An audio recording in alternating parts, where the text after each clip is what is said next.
All right, we got a couple lenses. Is this thing recording? Testing.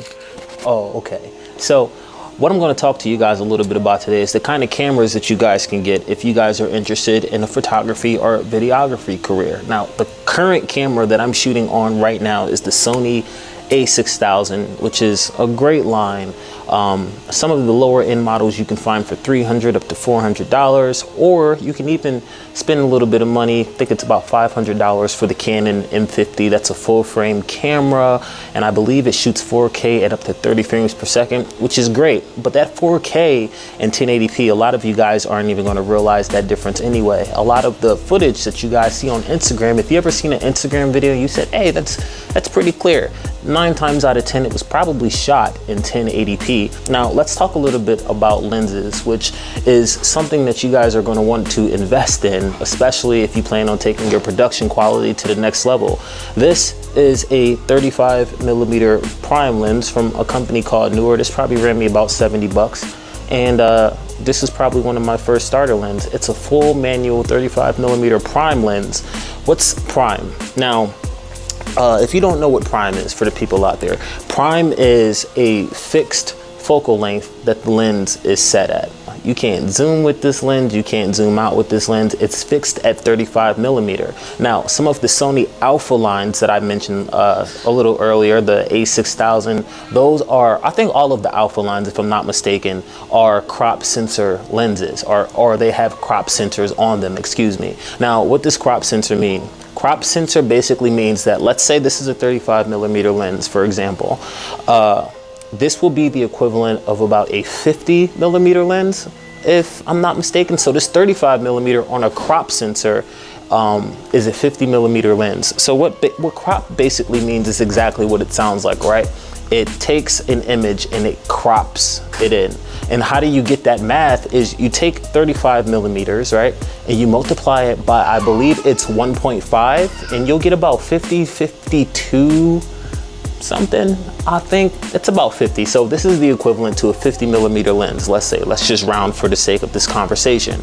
So you want to keep that in mind. Now, there are cameras out there that are full frame. So full frame basically means you're going to be shooting the true focal length of whatever this lens is. So if I put this lens on a full frame camera, it's going to be 35mm. If I take this lens and put it on a crop sensor camera, 35mm times 1.5, you'll get about 50mm. So for the sake of this discussion, I want you guys to know, when you're out there picking a camera, it's important to know what you're going to be getting yourself into when you are doing so. Another thing you guys should consider is when you're purchasing a lens, and again, these lenses can get really, really expensive, is f-stop. A lot of you guys are looking for that shallow depth of field, you know, like that blurry background. It's called bokeh or bokeh. I like to say bokeh, doesn't matter, both are right, I believe, in my opinion.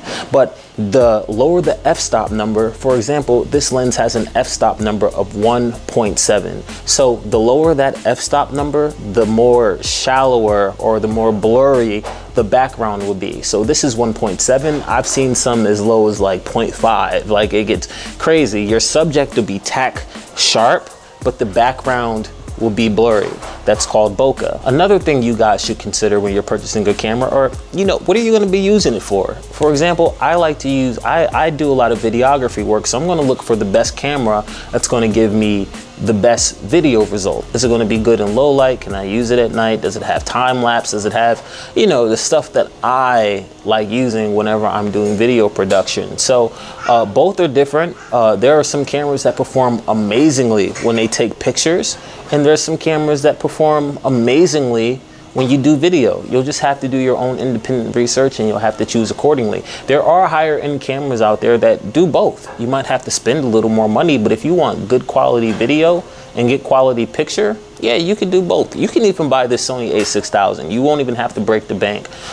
Again, I believe it starts at like $400 or something like that. It'll come with a kit lens, and you can get pretty decent video out of it, and you can get pretty good picture quality. Another thing that a lot of videographers and photographers, I feel like, need to get away from, well, not photography, not so much, but especially when you're doing video, is a lot of people will leave their settings on full auto. And I feel like when the settings are on full auto, that takes away from the creativity of what you're really trying to capture. So in order to get the most out of your camera, you want to learn how to use it on manual settings. Why? Because maybe you're relying on the camera body's autofocus, which sometimes is good. In photography, it's good. Maybe if you got a lot of people moving around, you're trying to capture kids playing, you want to go for a camera with maybe a higher shutter speed and a good fast autofocus. I mean, that's a time where it'll be very beneficial for you. But for me, when I'm shooting video, I like to rack focus, which means maybe I like to take the focus off of something over here and put it on something over there.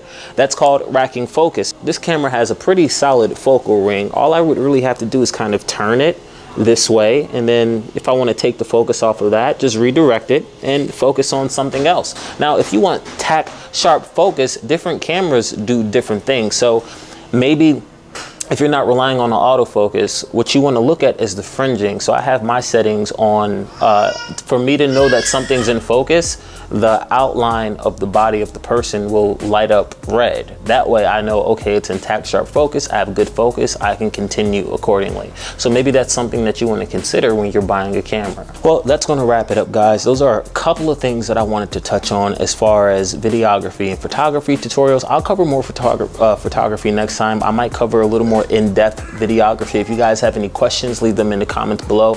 My next video will be a little more comprehensive. If you guys have questions, I'll answer them independently. If you just, drop them in the comments below. If you guys have any questions, DM me, what have you.